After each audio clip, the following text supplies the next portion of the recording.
Hello, everyone. I'm going to call to order the Municipal Heritage Committee meeting at 4:32 on October 14th. Can I have do I have to make a motion, right? Adoption of the agenda? Yep. All right. So what I want to do is that I want to make a recommendation that the agenda for the Municipal Heritage Committee dated October 14th, 2025 be approved as circulated and amended. Can I have a mover? Randy. Seconder is Judy. All in favor? Motion carried. Beautiful. Tonight there is no disclosure of pecuniary interest. Yeah? Oh, is there any disclosure? Thank you. I didn't see any listed. Is there any? There wasn't any. I was right. Perfect. Great. All right. Let's do the approval of minutes. Okay, so there's a recommendation that the minutes of the Heritage Committee meeting dated September 9th, 2025 be approved as circulated. Can I have a mover? Paul. Seconder is Glenn. All in favor? Motion carried. Beautiful. Are there any deputations? I don't see any. Great. We're going to move right on to the working group reports. We're going to start with Glenn Silver. He's going to talk on behalf of the Heritage Recognition Working Group.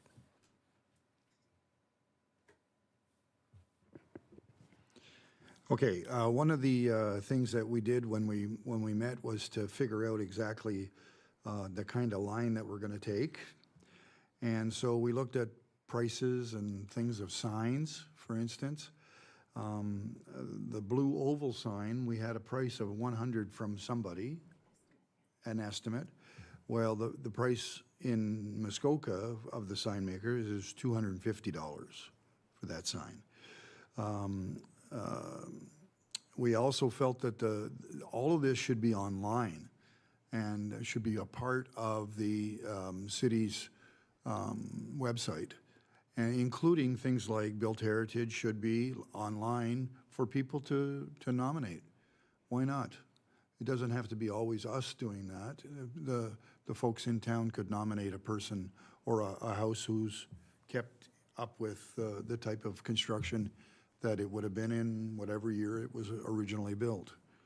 Then we went on to talk about creating a brochure for people where we can give them an idea of some of the things that we can do to honor their property, not just designation. Designation, yes, it'll be on the brochure. It is an expensive process, and it's also, we've learned, not the greatest process to get through insurance companies and things like that. So it is going to be on the brochure, along with things like Built Heritage, which there's no cost to us. It's just a matter of picking the property and then putting the sign on the front lawn. Along with that, we would have the costs of the oval sign, if that's what you would like to see on the side of your building. And again, all of this can be online, and people can, they can nominate people to go forward with honoring their properties. Storyboards would be on the brochure. Oval sign would be on the brochure. We estimated that would be approximately $100, but it can go up to $250. Storyboards, 300 plus installation, and give them an idea of what it's going to cost for us to do that. And the last thing we talked about was conference costs. We'd like to see two people representing Gravenhurst going to the Heritage Conference every year. And again, those costs are about $1,000 for that. So our budget, as we found it, came out to $2,225. Now, I don't know whether council would approve a line budget or not. I think it's going to have to depend on what we decide to do or what we can get done over a period of time. But those are the numbers we worked with, and that's what it came out to.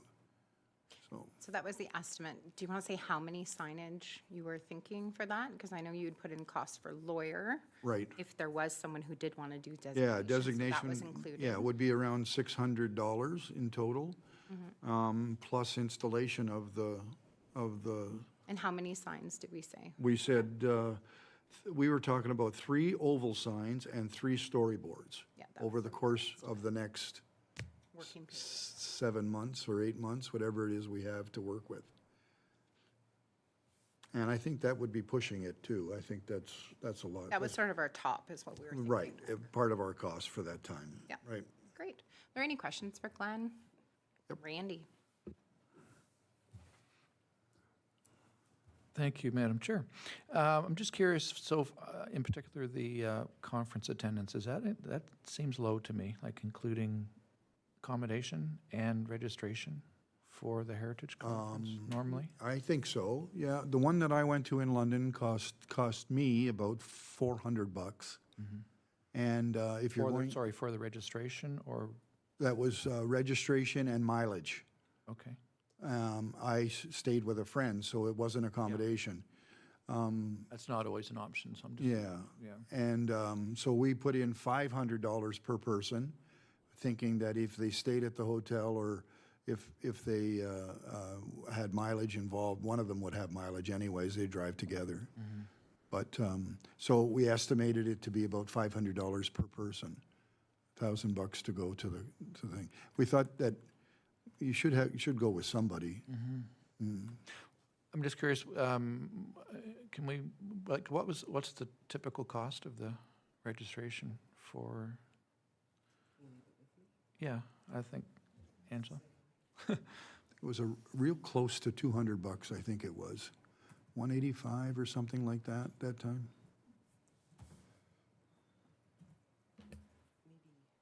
Angela's going to look that up for us. Great. Oh, did you want to? Absolutely. You can make a comment. Angela, thank you.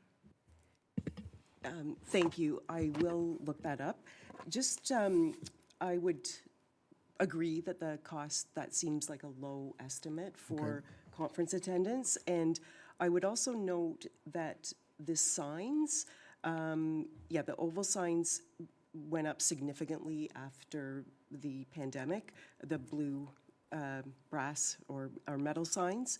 And the storyboards, well, the print component is, I think, relatively inexpensive, has been. There is also labor and materials to keep in mind. So if you're just talking about the signs themselves, then that's fine. But I just pointing out that there is also Yeah, we labor put and materials. plus installation, yeah. Yep. And yeah, so I would think that's low. So the current budget that's going forward to council allocates $1,250 to this committee. So if there was the request for additional budget, Councillor Jorgensen or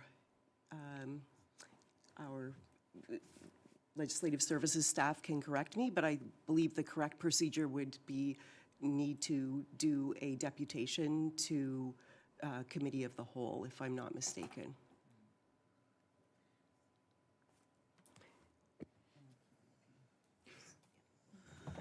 Again, these are all estimates, the way we put it together on the day that we met. We're just guessing, and, but I do think that Gravenhurst should be represented at the conference every year. I don't think that's an odd request. I think that we should be. And it depends if you're going to Thunder Bay or if you're going to, if you're going to Windsor or someplace else like that. I mean, the costs are gonna go up. There's no doubt about it. I don't know what your mileage rate is now, but whatever it is, the costs are gonna go up. Randy, you have a question? Thanks. I mean, I think we know, don't we know where the next, like this year's conference, I thought it was in Prince Edward County or something, no? This 2025 has already occurred, so next year's 2026 conference is in Hamilton. Hamilton, okay. Yes. Yeah, so that's not So, Thunder Bay, so that's. yeah, That's exactly. that's certainly drivable and hopefully And reasonable, that more would- reasonable. That would lower the accommodations, but- costs as well, so. Okay.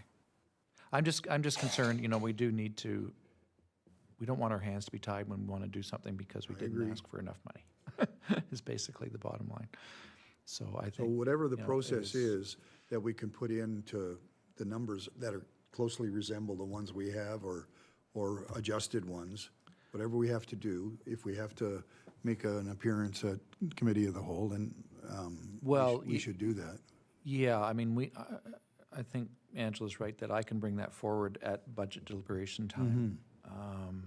That was our hope. It would basically be a motion to amend, to increase that amount. Yeah. Because there's already, so what happens generally is, like staff prepares a base budget based on, input from council at the time. And that's, as Angela said, that would be the number going forward, is what traditionally it's been, I guess. But again, we do need to have a good solid number, I think. Ange? So I don't have confirmation of the Prince Edward County, but just for example, the Gravenhurst Conference, it was $275 per person for early bird, and subsequently it was $325. And it was felt at the time that that was a bit low, so just to give you that sense.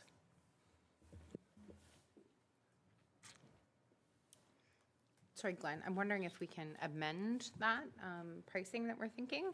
Should we put Okay. it up to 300 per person for the application for the meeting? And then mileage and accommodation up a bit?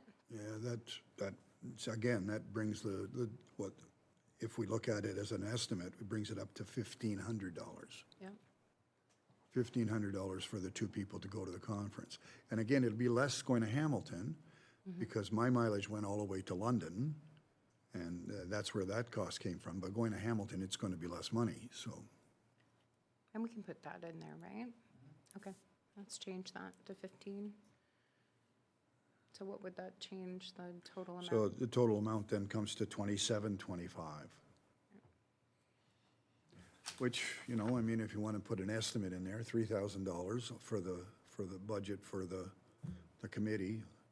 If we're lucky enough to get 3 and 3, that would be a pretty good year, actually. And this will set up the working plan too. Yeah. Having the estimate that Yeah. the group will do 3 of each sign, that 2 members will be attending in Hamilton, so I think that's great. Can we get that typed up and sent to everyone, and then Randy would have that to bring forward?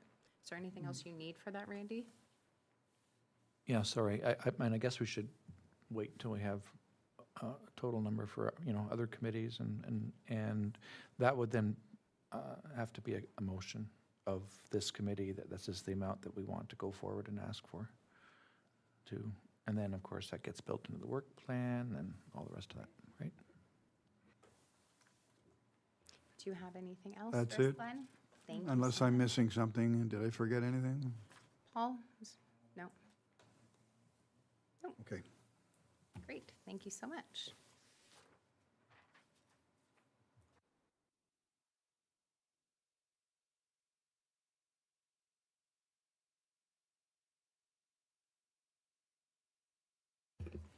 Thank you. I know that the Interpretive Science and Plaques Working Group was not able to meet due to illness, so they're going to meet and bring forward at the next meeting their update for us. And we'll go on to the Doors Open Working Group, and I think Angela has a staff update for us.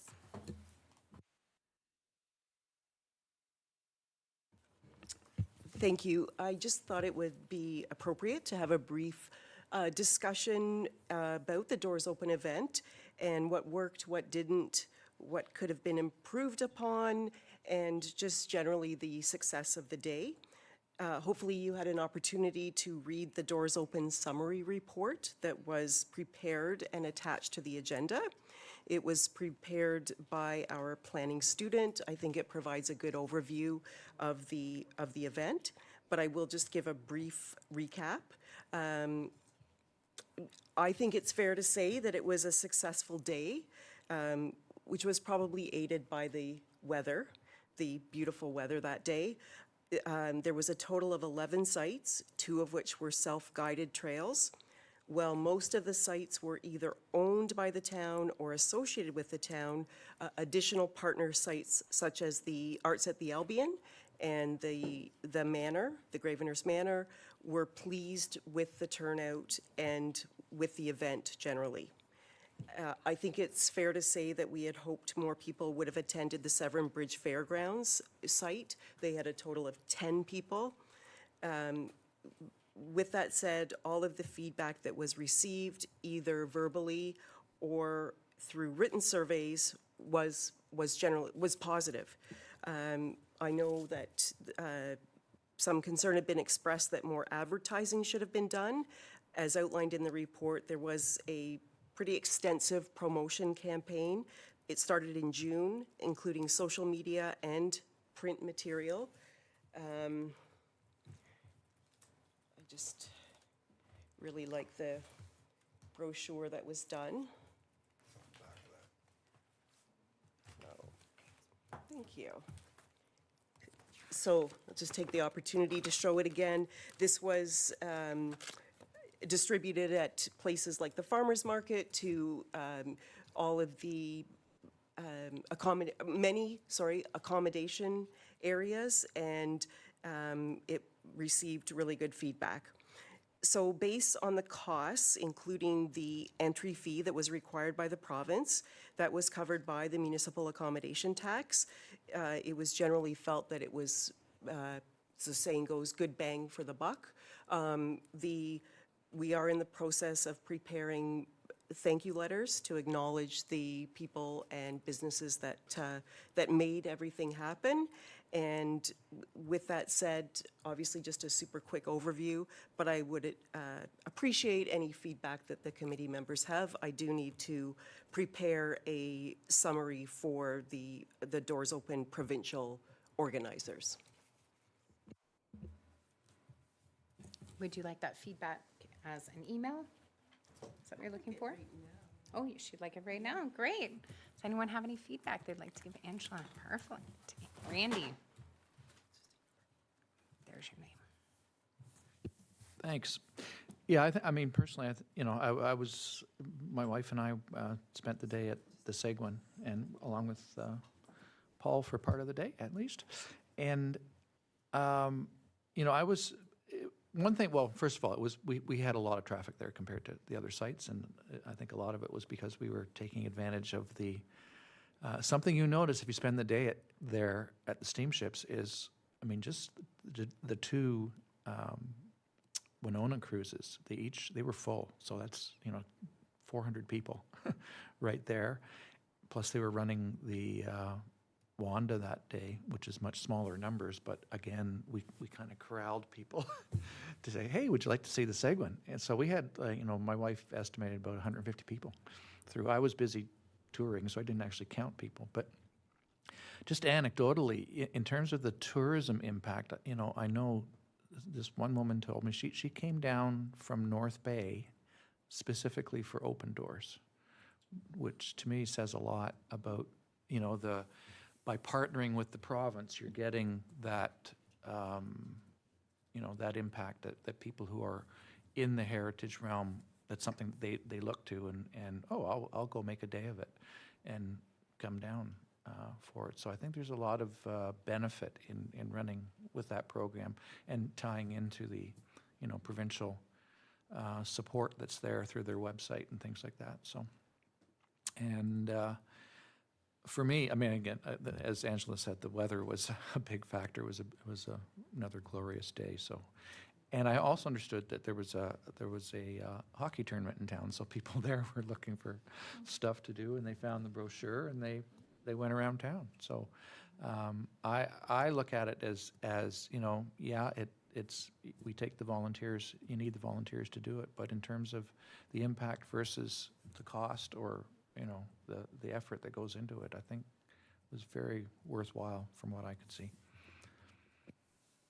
And I think the more we do it, the more people will get used to it and want to be a part of it too. I think Judy Humphreys has an update.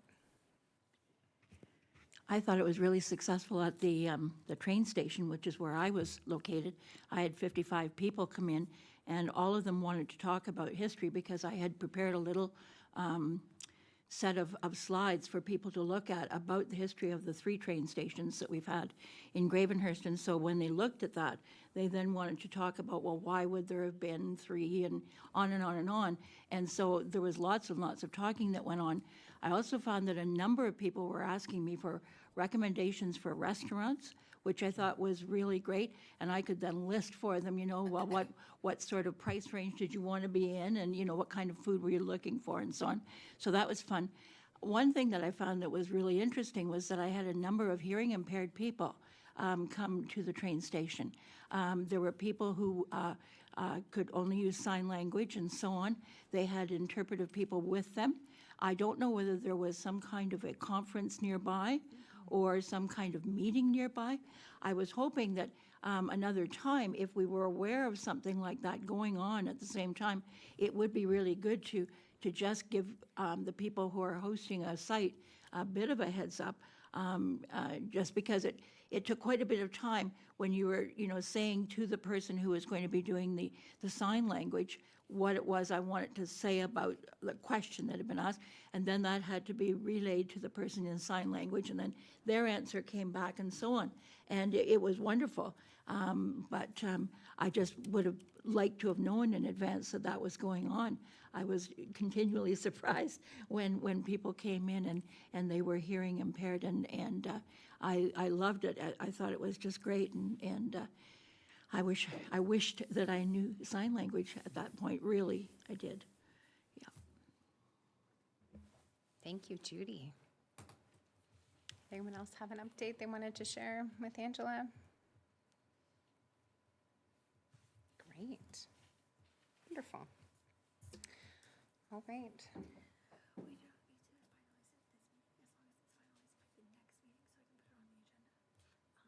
Perfect. Okay, sounds great. All right, we're going to move on to other reports. I see there are none. We will move on to unfinished business. And this is Angela. Thank you. With your permission, I'll just wait till the new business because this ties into that as well. Absolutely. Thank you. Sounds great. All right, we're going to move on to new business. We have MHC Fall Forum. And I believe that's Angela speaking on behalf of that again.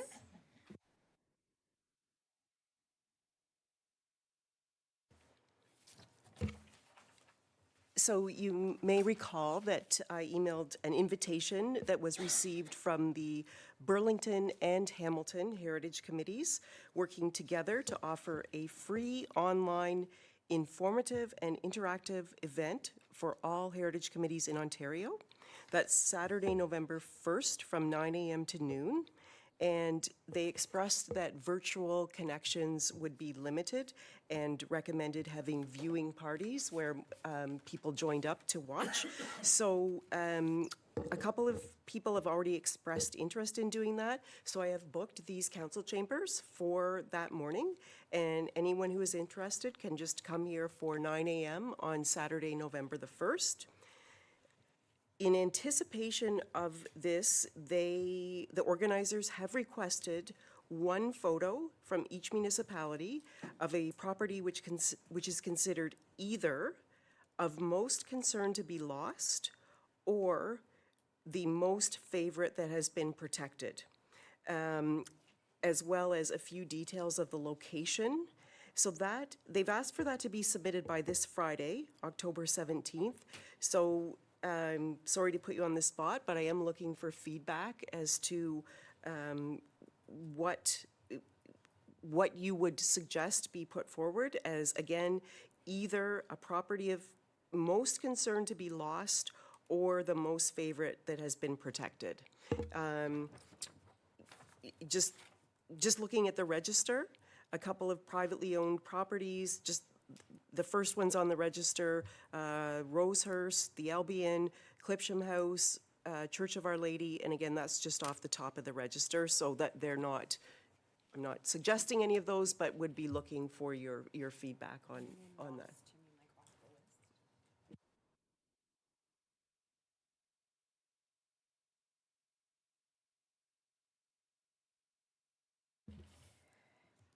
Are you looking for email suggestions or suggestions right now from the committee? Right now, great. Does anyone have any suggestions right now? Judy? I'm somewhat concerned, and I'm hoping that it's misplaced concern about the train station. The only reason being that despite the fact we are having trains coming back, the train station will not be involved in the train service returning to Gravenhurst and the rest of Ontario. In fact, there will be a kiosk built, not even on the same property where the train station is, like not on that nice grassy lawn there, but in fact, it'll be across Brock Street on that dirt, how will I describe it? Dirt parking spot, sort of across Brock Street. That's where the kiosk is going to go. I hope that people then don't decide that as a result of the train station not being part of the new plan to bring back train service, that we can therefore let that train station go. You know, it certainly has had its problems in the past, having to fight for existence, and I wouldn't want to see that fight coming up again. We almost lost it once or twice, I guess, in the past. So I'm just hoping that, you know, as one most likely possibly to be lost, I'm hoping it's not likely but possible. The other one most favored to be protected, I guess I would say, from my point of view, is the walking trail at the prisoner of war camp. With the signs now up, I'm hearing all kinds of people who are using that walking trail and are really, really keen on being on the property and are keen to be beside the lake in that way that they can be, and so on. So I'm very happy that we have protected that walking trail and have actually, as Municipal Heritage Committee, put up signs all the way along it, giving people the history of that piece of property. I think that's been a spectacular success. Thank you, Judy. Anyone else? Randy? Thanks. I think I'd just like to comment on my thoughts on the train station. If you're concerned about it, I mean, I know that, you know, it's a designated, it's one of our designated properties. And, you know, in terms of you're quite right that it's not going to be used for the train that when it starts running again. As we speak, I think they're working on building the kiosks along the line, and they're going to be a consistent kiosk that's being built. But the town, certainly, I know from a capital point of view, the town has spent a lot of money on maintaining the train station, and I don't see that going away. And of course, the public looks to the train station as a real asset to the community. The tough part is finding somebody to go in and use it effectively. You know, which is still a goal, I think, and all of us can put on our thinking caps again. And if you have any suggestions for what we should be, you know, what type of organization or business or something could go into the train station, we're always happy to entertain those ideas. But I think the train station's here to stay. It's not, from if I was, you know, guessing, I don't see it going away in the near term.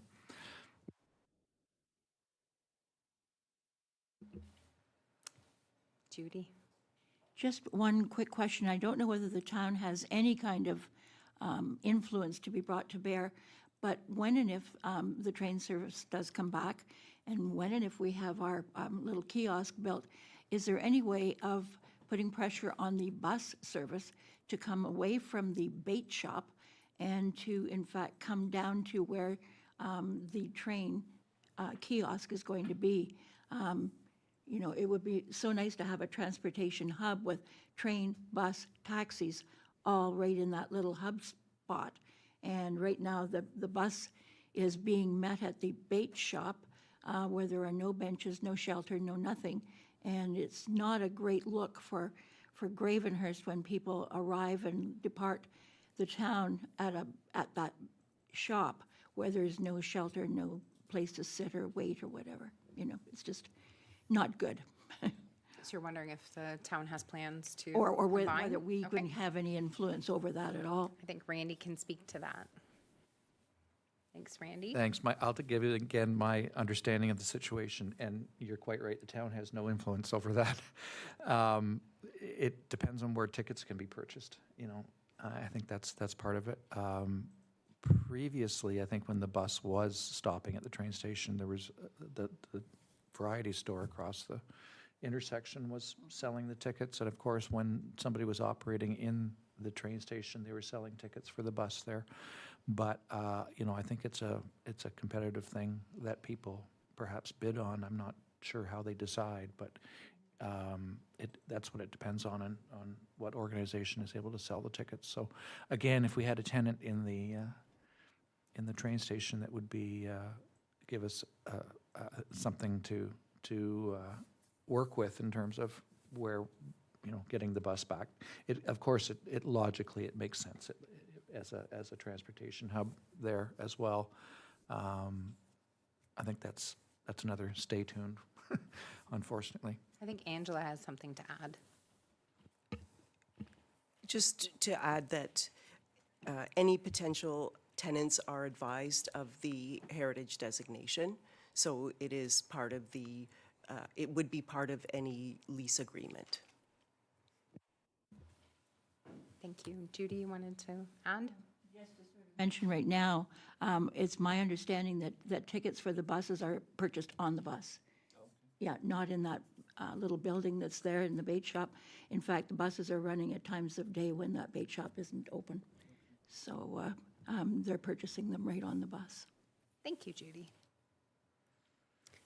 Did anyone else have anything to add to Angela's question? You just have to press your mic. Thank you, Richard.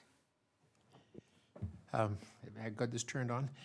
This is a totally futile observation to make, I think, but we're talking all about you know, a location for a transportation depot or hub or something like that, and talking about a key that the government will put a kiosk, you know, on a piece of gravel, so to speak, just adjacent to the railway station and not on it, where there isn't even a platform. And the railway station itself should be the hub, and it should be the depot for buses and trains. And if I could have, you know, had any voice or could reach any of the people there, I would ask them, at the least, why couldn't you put the kiosk on the railway platform? Which would make far more sense. I think it comes down to for the the longest time, the railways ownership, would not yeah. stop at a place that didn't have a platform. Yep. You know what I mean? I think they have it in the works, and they're getting that organized, and the town's helping and getting that all set up. Amazing. Does anyone have any comments for Angela about her question? Randy? Well, I would like to suggest that the train station, in fact, be the, you know, if we're looking for a photo, because it's you know, it's recognizable, people see it all the time, and it is a designated heritage property, so I think it's something that we could promote that way. Thank you, Randy. Go ahead, Angela.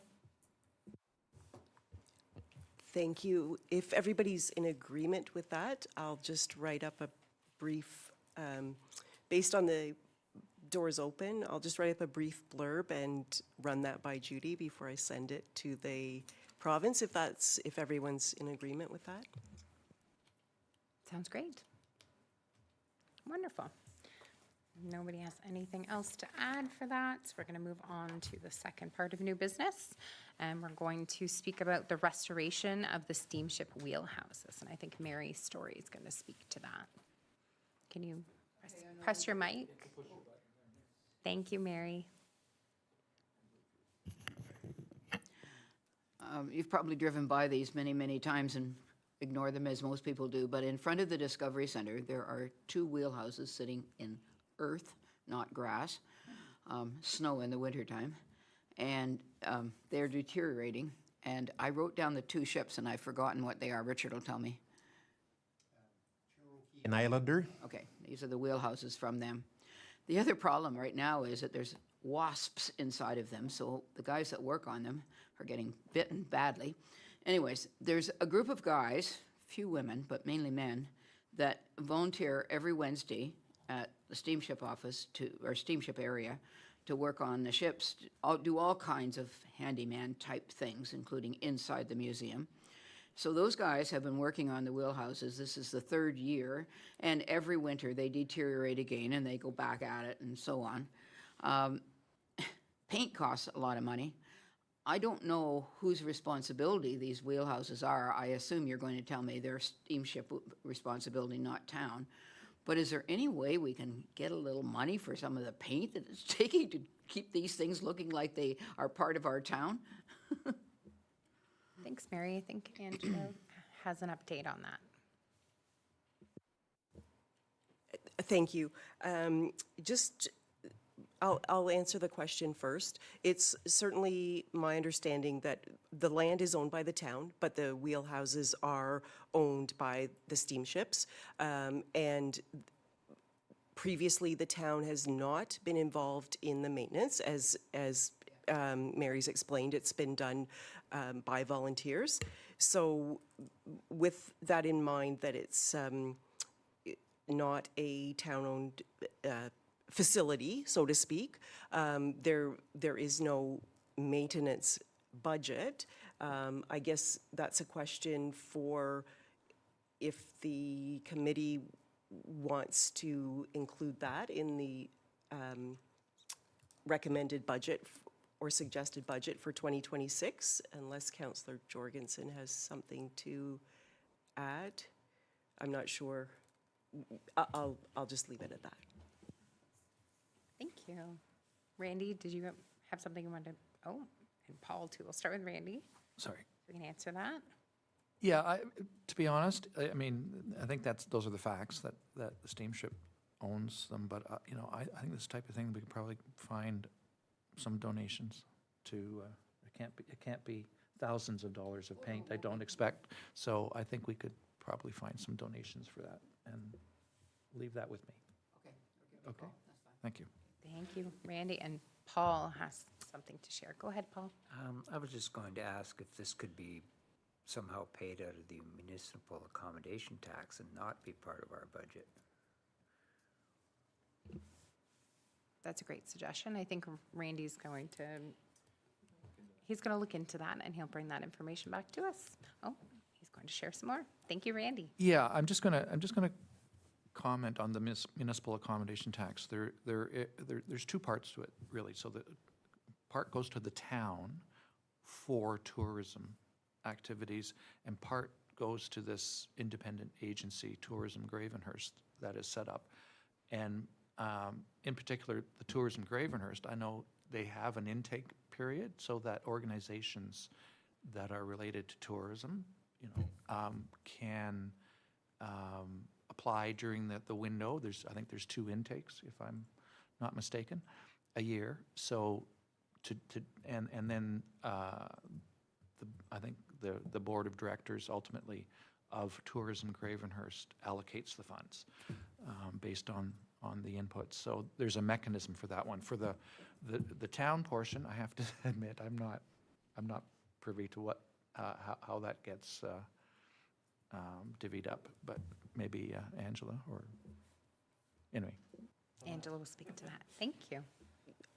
I don't have exact details, but I can confirm that it's also must be tourism related, which is why that was used to pay the entry fee for Doors Open, was because it is a tourism generating event. So similarly, I would have to confirm what the criteria are for the use of that. Thank you. Paul, you had another question? Not a question, just a comment. I do know that I have looked into applying for the tourism part of it, and the town requires a lot of information, like too much that I gave up. Thanks, Paul. Sorry.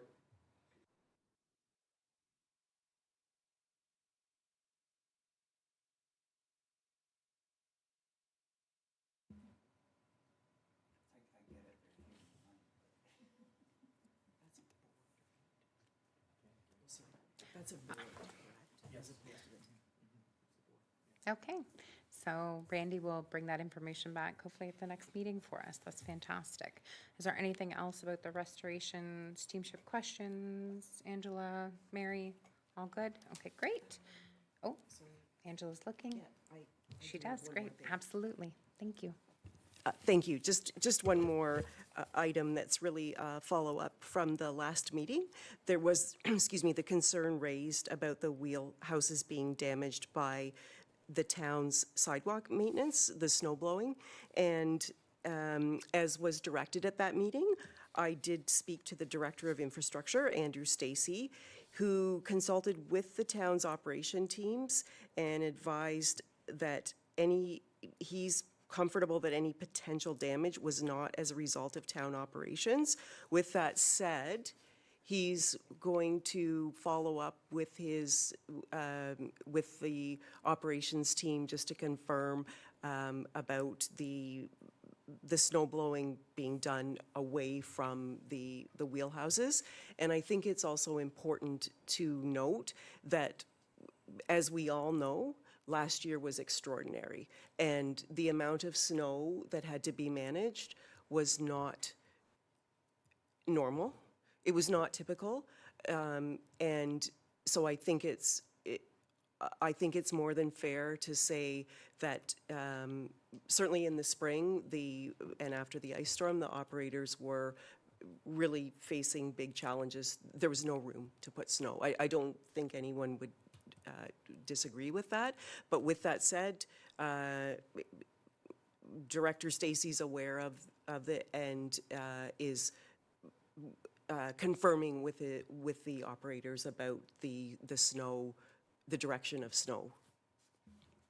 Thank you. I think that's great moving forward, being able to have a space for that snow and Randy reaching out and helping to support hopefully the updating and upkeep.